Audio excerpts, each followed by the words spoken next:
美国总统川普去年在做事时，予一个20岁枪手暗杀了，一档过去了。美国国会嘛提出调查报告，指出讲是因为特勤局少年时发生错误，才会出代志。嘛认为讲特勤局应该受到严厉处分。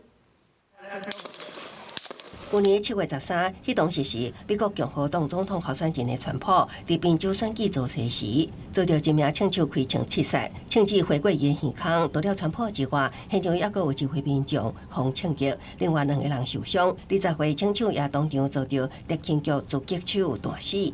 即马1年过去，美国参议院公布调查结果，报告中指出，特勤局出现一连串的失误，才会发生这件暗杀未遂的事件。佮批评特勤局的行动甲反应袂当关重，佮较要求爱对特勤局采取佮较严厉的违纪处分。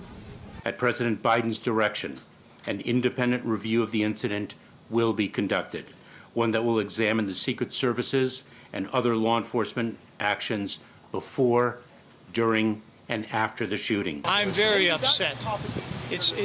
I can't say for sure who's behind this, but I'll tell you what. It's only going to cause more division in this country because of the people that support President Trump.